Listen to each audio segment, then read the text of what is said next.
Hi, my name is Debbie Tlach. Thank you for joining me in the studio. Today we're going to stamp out archival ink and paint it in with Perfect Pearls.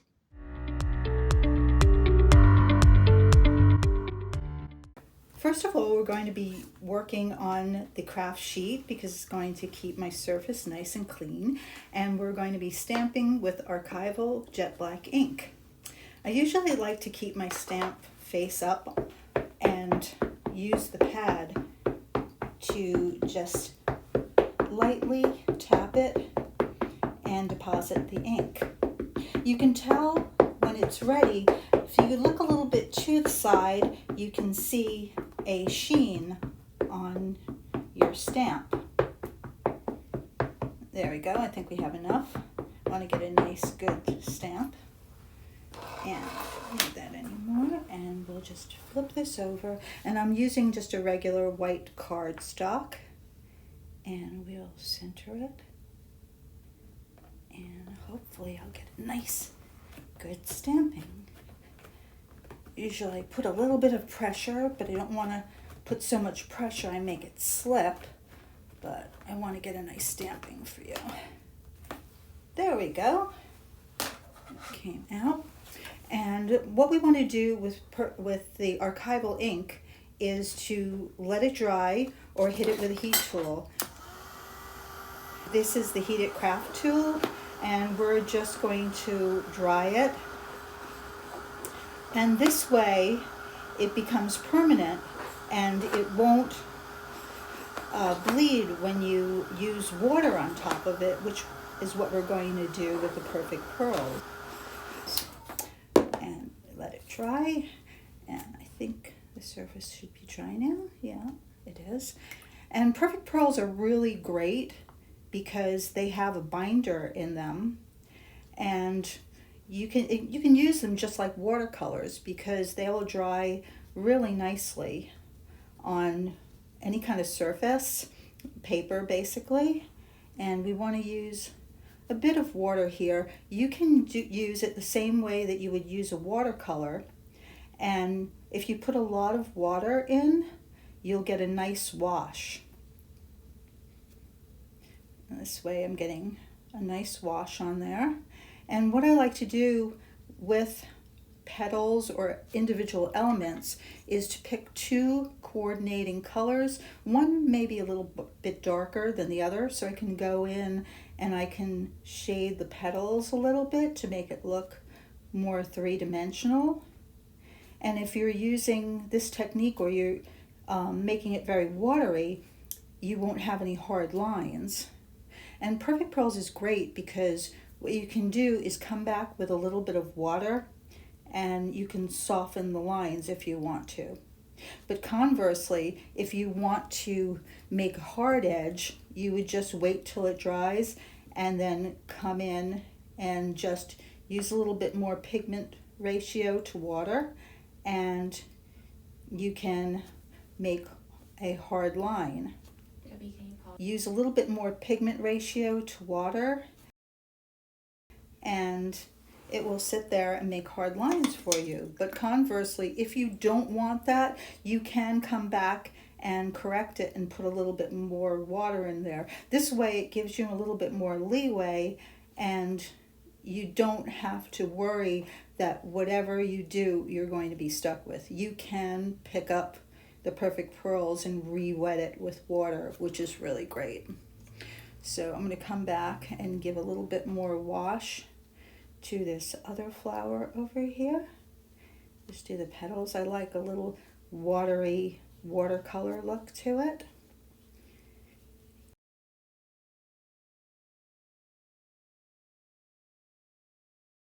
And you can, if you like the way something is coming out, you can actually just stop it and freeze it with your heat it tool, and it will stop it where it is, because sometimes it'll tend to just get homogeneous and keep flowing into one another, but you can control the Perfect Pearls to ratio to water and where you want that wash to stop, which gives you a lot more control. and you can come back and you can keep layering with different colors, or you can use the same color and it will give you that different variants. So I'll come back and maybe do a little bit of the grape fizz just to give it a little bit of depth there, and go into around the center. And what I like to do is kind of put a little bit of color in different places, so it's not like a coloring book, so you can kind of get it. You can go outside the lines. You do not have to stay in the lines with the Perfect Pearls. It gives you more of a watercolor look. And what's really nice about the Archival ink is that it is not going to bleed. No matter how much water you put on there, it's going to stay where it is. I like to use the darker color to give me a little bit of shadows there, and you can put them anywhere you want. It just kind of, for me, it ties the picture together. And I can go over the stems also, because if you go over the black, you'll notice it, once it dries, the color actually becomes more intense. It's pretty transparent, so you can see through it, and the white will give you the lighter colors, and when you look and when it's dry, you'll see it'll probably be more vibrant where I hit it with the black. I'm going to go here and do a couple of leaves. Just go through with a little bit of a wash. And another thing about the Perfect Pearls is that it is a pigment. So if you see those little kind of pigment, little granules, all you have to do is add a little bit more water and let it dissipate, and they will go away. But I kind of like that, so you can kind of use the Perfect Pearls the way you want to use them. You can make it look a little grainy and distressed, or you can use it just as it is. Little water in there, and let me give a little bit more of these little buds right here. And here and here. And what's really nice about the Perfect Pearls also is that you'll get some really darker colors and a lot of really bright shiny colors, and Sunflower Sparkle is one of my favorites, and it will give like a little bit of a pop to your painting, and you can actually put that wherever you like. You can do a light wash and go over some of your petals to make them stand out a little bit more. So you can just continue that shimmer. And I'll just kind of finish up with my leaves. I like that watercolor wash look to my paintings. So I'm going to flow freely with the water. There we go. And my little finishing touches with, there we go. And then once you're done, you can let it air dry, or you can dry it, of course, with your heat tool.